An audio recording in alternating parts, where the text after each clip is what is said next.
আসসালামু আলাইকুম বন্ধুরা। আজ আমি আমার ছাদের উপরে যে আখগুলা লাগিয়েছিলাম সে আখগুলা কাটবো এবং আপনাদেরকে শেয়ার করব। দেখুন বন্ধুরা, এই যে আখগুলা ছাদ থেকে কাটা হয়েছে এবং এই আখগুলা পরিষ্কার করা হচ্ছে।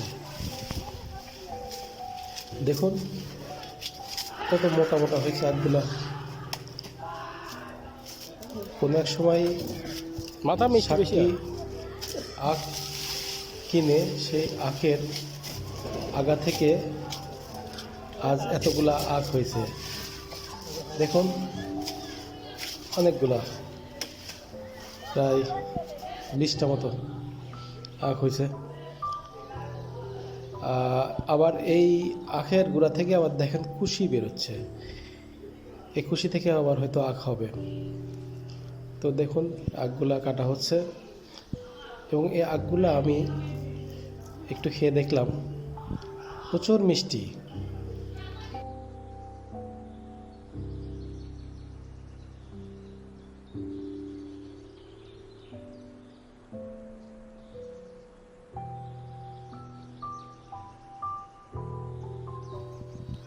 ছাদের উপরে এইভাবে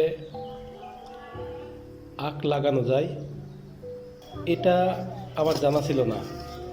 আমি আমার এক বন্ধুর কাছ থেকে জেনে আমি এই ব্যাগের মধ্যে আখগুলা লাগাই, আখের আগা লাগাই, ওখান থেকে এতগুলো আখ হয়েছে।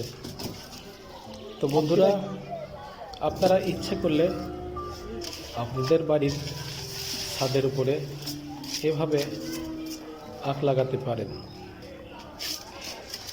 এই ক্ষেত্রে আপনার খুব একটা পরিচর্যা করা লাগে না।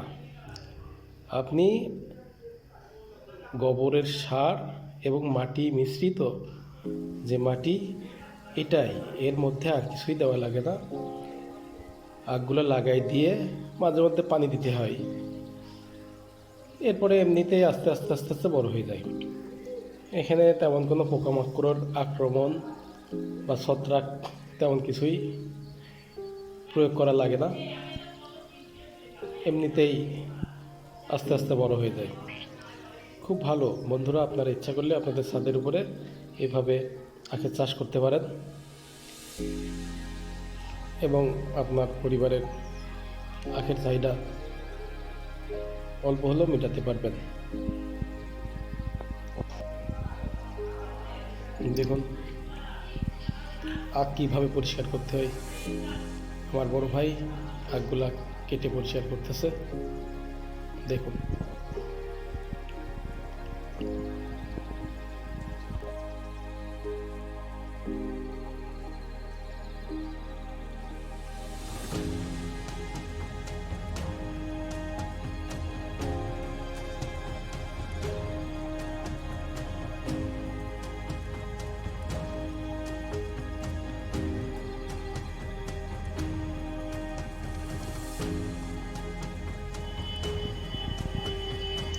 তো বন্ধুরা,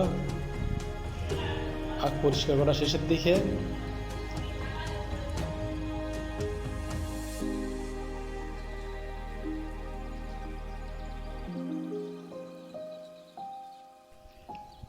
বন্ধুরা দেখুন আমাদের ছাদের উপরে আরও কিছু গাছ আছে। মাল্টা গাছ, কমলা গাছ, পেয়ারা গাছ, কামরাঙা গাছ, আম গাছ, আরও বেশ কিছু গাছ আছে। তো এই গাছের পাশাপাশি এই গাছগুলোও রেখেছি। টুকটাক বিভিন্ন ধরনের ফলও আসে, খুব সুন্দর, ভালোই লাগে। সবসময় কোনো না কোনো ফল থাকেই গাছে। বন্ধুরা, আখ পরিষ্কার করা শেষের দিকে, তো অনেক কথাবার্তা হলো। আপনারা সুস্থ থাকবেন এই কামনায় আজ বিদায় নিচ্ছি। আল্লাহ হাফেজ।